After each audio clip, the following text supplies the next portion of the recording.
ছিল যে ওদের মধ্যে যে আগুনটা দেখছিলাম তখনই তারা বড় কিছু ঘটনা ঘটাবে, কিন্তু মুশকিলটা হচ্ছে যে যাদের কাছে তত্ত্বগতভাবে আমরা বেশি নির্ভর করেছিলাম বামপন্থা, তাদেরটা খুব হতাশাজনক। কিন্তু আমার আজকে নিন্দা করতে বসে না, আমার কাছে শুধু কিছু স্মৃতি, যেহেতু আসিফ কথাটা তুলেছে, কিছু স্মৃতি মনে করে শেয়ার করতে চাই আপনাদের কাছে।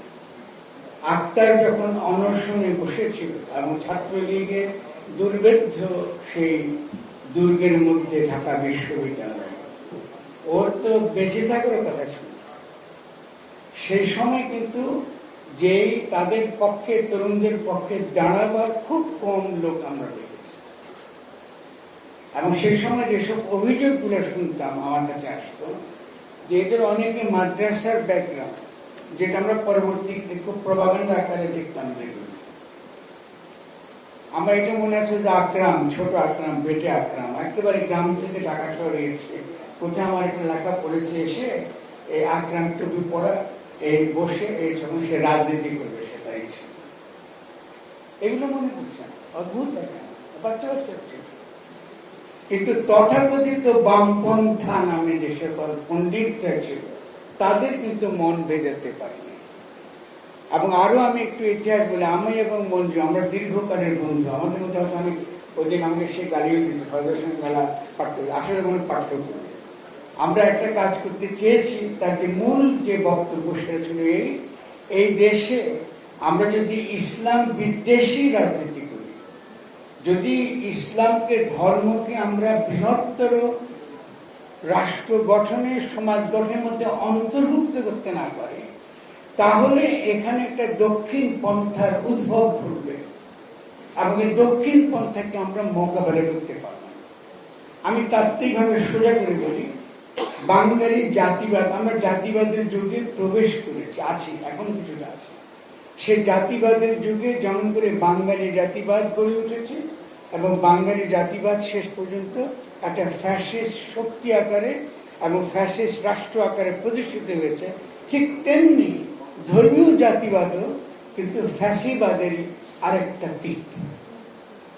ফলে তাকে যদি আমরা মোকাবেলা করতে যাই, আমি মঞ্জুকে প্রশংসা করে বলবো, সে দূরদৃষ্টি তার ছিল। সে আমার কাছে এসছে, আমি একটা মার্ক্সবাদী লোক, একটা বামপন্থী লোক, কার্ল মার্ক্সের ছাত্র, শেষ হলে ফরাবে কি করব। এবং তখন তারা এই জামাত ইসলামের ভেতরে থাকার পরেও একটা দীর্ঘ লড়াই করেছে, হঠাৎ করে গণঅভ্যুত্থান ঘটে নাই।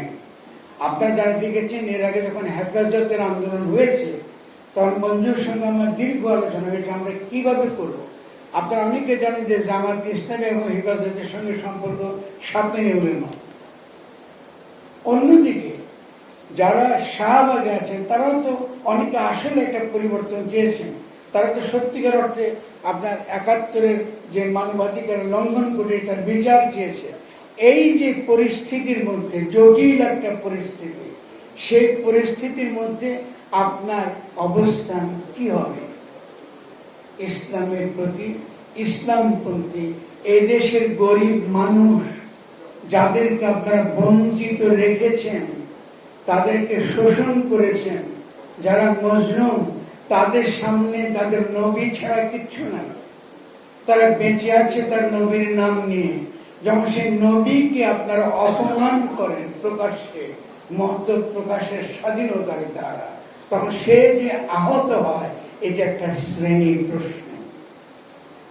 এটা বুঝতে হবে কোন শ্রেণীকে আমি আঘাত দিচ্ছি।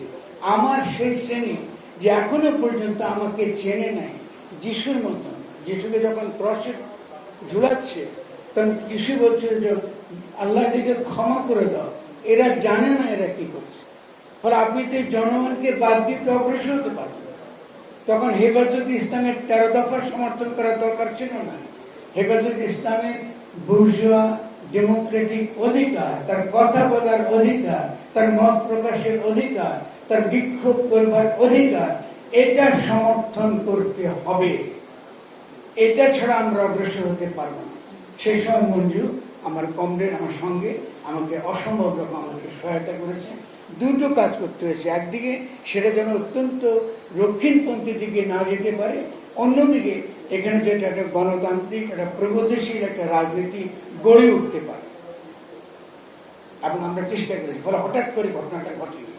যখন এই তরুণরা আসিফ বা তারা বলুন, মাহফুজ বলুন কি নাহিদ বলুন, যখন এদের মধ্যে যখন গড়ে উঠছিল, তখন মূল যে তর্ক ছিল, আমরা তর্ক নিয়ে আলোচনা করছি, মূল যে তর্ক ছিল সেটা হলো যতক্ষণ পর্যন্ত না আমরা এই তথাকথিত ইসলাম পন্থা এবং তথাকথিত সেকুলার পন্থা এই বিভাজনটা তুলে একটা ঐক্যের জায়গা তৈরি করতে না পারবো, আমরা ফ্যাসিস্ট শক্তিকে মোকাবেলা করতে পারবো না। ইতিহাস প্রমাণ করেছে আমরা সঠিক ছিলাম। আজকে আসিফ আছে, আমি তাকে প্রশংসা করব, সমস্ত তরুণদেরকে আমি অভিনন্দন জানাবো। এবং আজকে গতকাল বা দুদিন আগে আমি যখন দেখেছি বৃষ্টির মধ্যে বসে আছে রাস্তায় এই বাচ্চারা,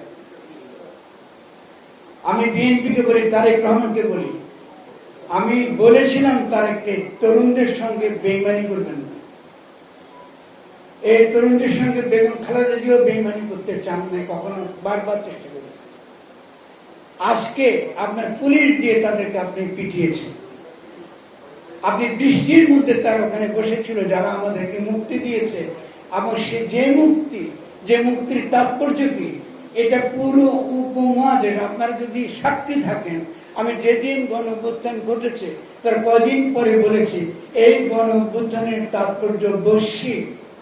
প্রথম এটা নাড়া দেবে উপমহাদেশে, এবং এই যে নাড়া উপমহাদেশে দেবে বলতে পারেন যে আপনি কি বিরাটের গণক হয়ে গেছেন কেন? না, আমি গণক হই না। আমার কাজই তত্ত্ব করা এবং গণঅভ্যুত্থান জনগণকে বোঝানো, শেখানো। আমি শিক্ষক। আমি বুঝেছি যে পুঁজিতান্ত্রিক বিশ্ব ব্যবস্থায় তরুণরা এখন বর্জ্য, তাদের চাকরি নাই, কর্মসংস্থান নাই। তারা এই প্রচলিত যে রাষ্ট্র, এই রাষ্ট্র ওয়েস্ট ইন্ডিয়ান রাষ্ট্র যেটাকে আমরা বলি, এই রাষ্ট্র নাই।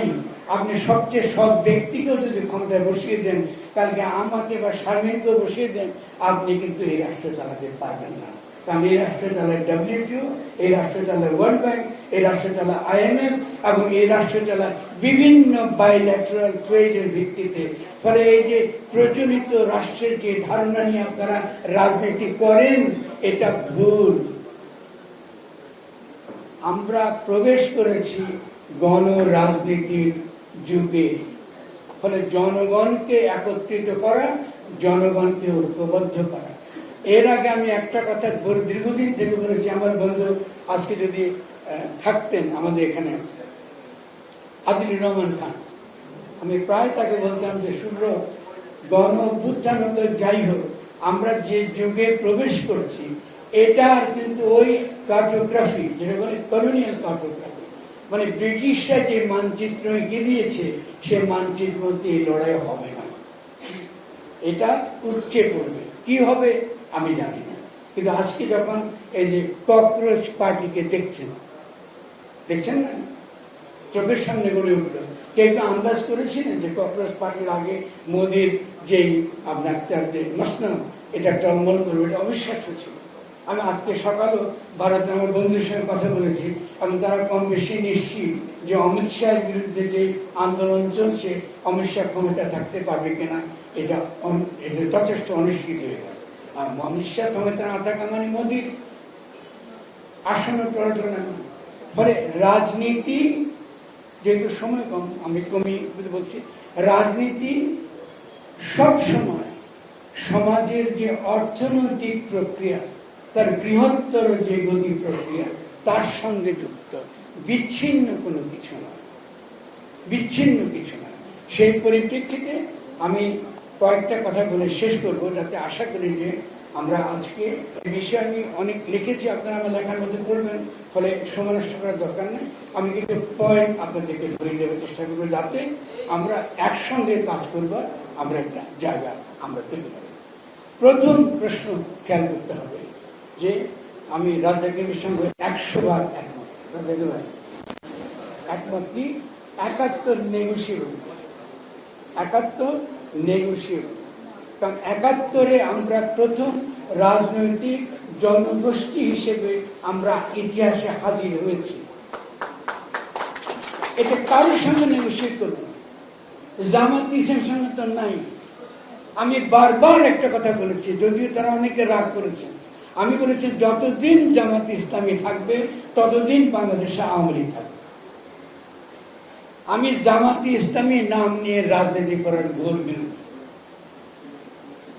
কারণ আমাদেরকে অবশ্যই ইসলাম আমাদের ধর্ম, তার নীতিগত দিক, তার নৈতিক দিক, নতুন রাষ্ট্র গঠন, নতুন সমাজ গঠনের জন্য অত্যন্ত গুরুত্বপূর্ণ।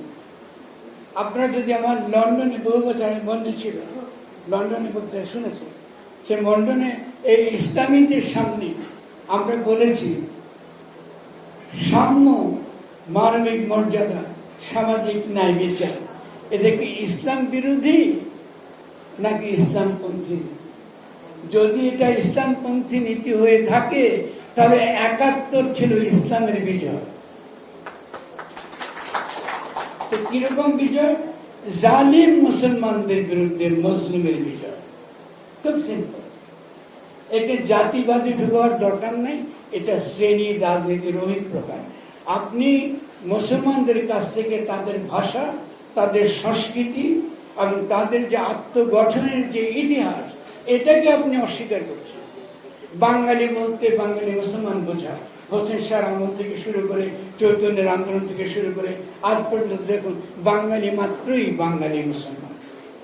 যদিও আমাদের ভাই কমরেডরা পশ্চিম বাংলা, তারা অনেক সময় মনে করেন জন্মসূত্রে তারা বাঙালি। জন্মসূত্রে বাঙালি হওয়া যায় না। আমরা রক্ত দিয়ে বাঙালি হয়েছি, আমরা রক্ত দিয়ে বাঙালি হয়েছি। ফলে কেউ যদি ইসলামের নাম করে আমার সে অর্জনকে নিতে চায়, এটা কিন্তু আমরা গ্রহণ করব না। ২ নম্বর পয়েন্ট হচ্ছে ৭২ সালের সংবিধান আমরা অবশ্যই বাতিল চাই। এই ব্যাপারে কোনো কম্প্রোমাইজ নাই। কেন চাই?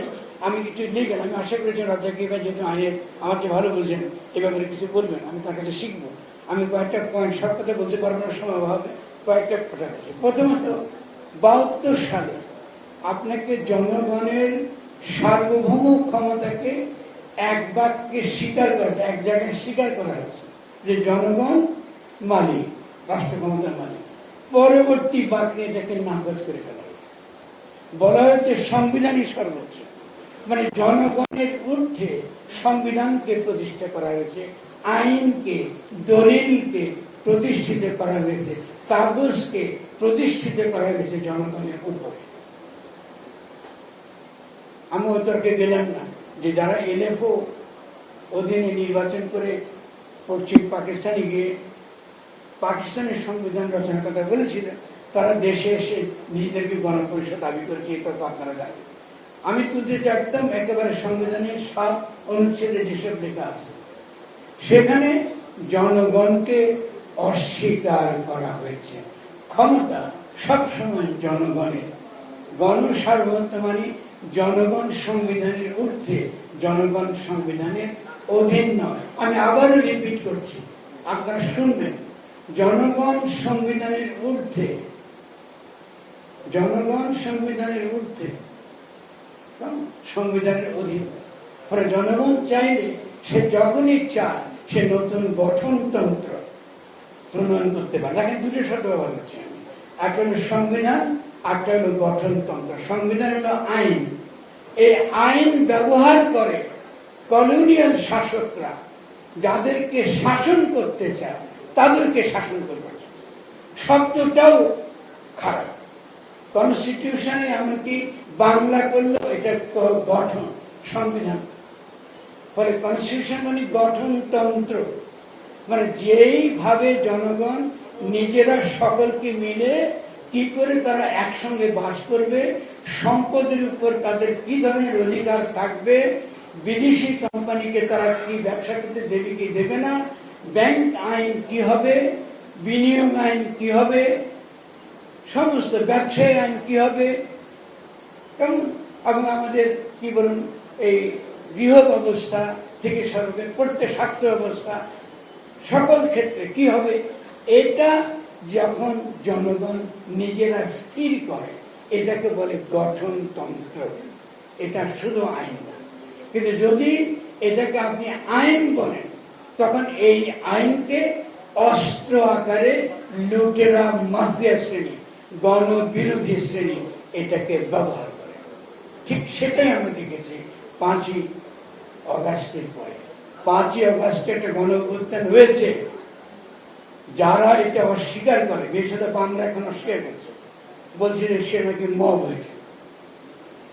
এখন তারাই নাকি 2 তারিখে সম্ভবত দ্রোহযাত্রা করেছে।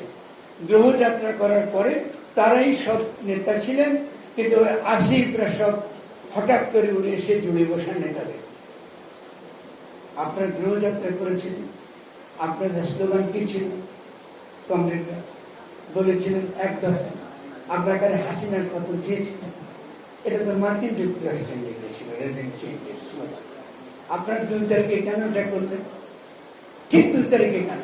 আমি উত্তর চাই। আপনাদেরকে পাবলিক নিয়ে আপনাদের প্রশ্ন করি না, আজকে আপনাদেরকে প্রশ্ন করি যে এইসব বামরা আজকে তরুণদের বিরুদ্ধে ক্রমাগত মব বলে ক্রমাগত তাদের বিরুদ্ধে এই জনগণের মধ্যে অপপ্রচার চালাচ্ছে। অথচ আপনারা বামপন্থী, আপনার একটা গণ-অভ্যুত্থান ঘটেছে, আমাদের বহু ব্যর্থতা থাকতে পারে, আপনি তার যে সাফল্যটুকু আপনারা নেবেন না। আপনারা যেদিন ডক্টর ইউনূস ক্ষমতা দখল করেছেন সেদিন থেকে তার বিরুদ্ধে আপনারা অপপ্রচার চালিয়েছেন, ক্যাম্পেইন চালিয়েছেন। আমাকে বলে যে ফারুক ভাই আপনি তো সমালোচনা করেছেন। হ্যাঁ, আমি করেছি যেহেতু আমি চেয়েছি একটা পূর্ণ ক্ষমতা সম্পন্ন অন্তর্বর্তীকালীন সরকার, কিন্তু ওয়াকারুজ্জামান সাহেব, সেনাবাহিনী, চুপ্পু এবং বিএনপি আমাদেরকে একটা অন্তর্বর্তীকালীন সরকার গঠন করতে দেয় না। আমি পাবলিকলি এটা বলছি, আজকে এটা প্রমাণিত। কালের কণ্ঠে, চুপ্পুর ইন্টারভিউ পড়ুন, আপনাদের এই 3টা শক্তি তারা মিলে এই অন্তর্বর্তীকালীন সরকার গঠন করতে দেয় না। তাহলে তাকে দোষারোপ করছে। তাহলে আমার দাবি ছিল ডক্টর ইউনূসের নেতৃত্বে, আপনি দেখবেন সমস্ত ভিডিও আছে এখন, ডক্টর ইউনূসের নেতৃত্বে একটা অন্তর্বর্তীকালীন সরকার, উপদেষ্টা সরকার না, সেনা সমর্থিত উপদেষ্টা সরকার না। আমি রাষ্ট্রের দায়িত্ব গ্রহণ করছি। ওয়াকারুজ্জামান সাহেব আপনাকে জিজ্ঞাসা করি, এই দায়িত্ব আপনাকে কে দিয়েছেন? আমরা তো দিই, গণ-অভ্যুত্থান হয়েছে, সেই দায়িত্ব আপনাকে দিইনি।